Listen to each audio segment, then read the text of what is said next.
5 acres of soybeans, quarter acre of Whitetail Institute wintergreens, and then behind us we got 2 acres of Whitetail Institute alfalfa, and then another quarter acre to half acre of chick magnet. So really good spot for these deer to get their food late season like this. And I was here Friday and had a pretty good sit.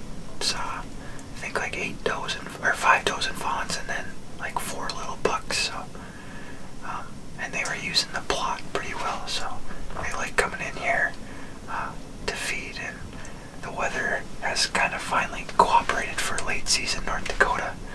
We finally got some snow, and the temps are, I think, low, right around 10, but with the wind it's almost 0, so pretty cold snap, which is not normal for North Dakota, because normally it's already been below 0, but we think it's going to be a good night because of how cold it is in the weather. And there was a little snow last night, and I think there's snow in the forecast for either tomorrow or Tuesday, so these deer should be getting up on their feet and coming to feed tonight. We're in here after a buck we call Chicago. He's a really old, mature deer that we've had on camera for quite a while now.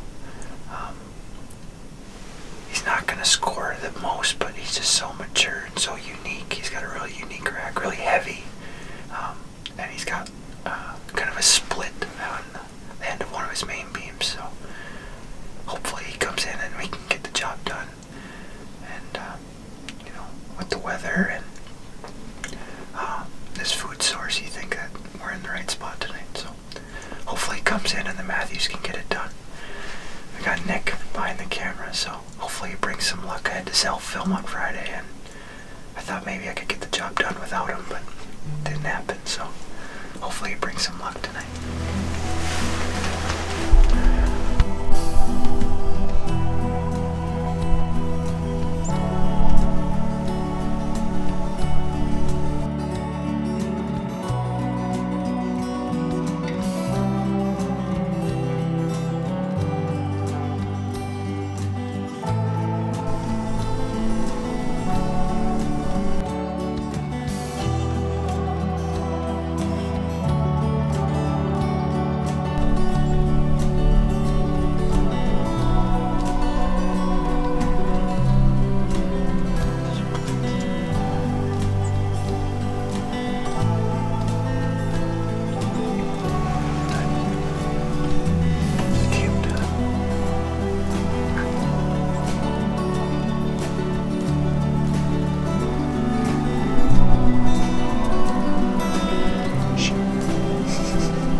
soon as they got to the pile, I looked up and I saw him, and I go, Nick, is that him? And he goes, yep.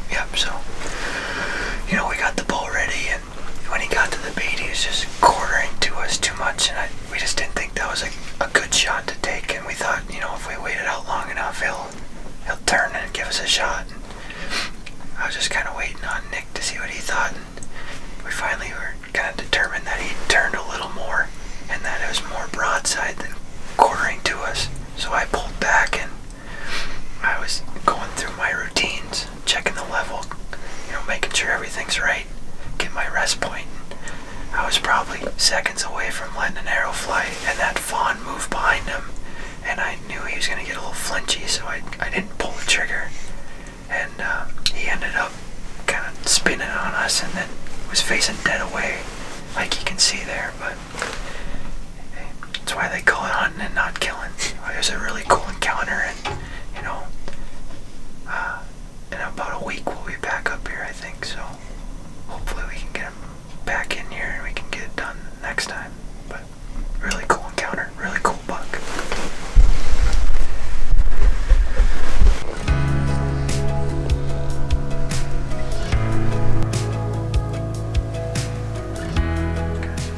Jalen's got the automatic defrosters on. Picks him up, grabber, hot hands, good defrosters. Yeah.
Well, that's the end of the 2020 North Dakota bow season for me.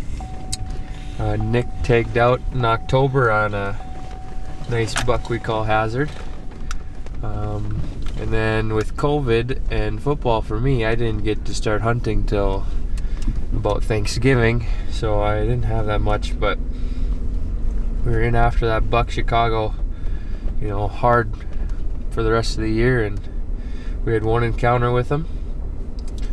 It was mid-December about, and just didn't give us a shot really. We looked back at the film and we just didn't want to rush because of how old he is. We knew he'd be he'd be smart and coming in, and when he came in,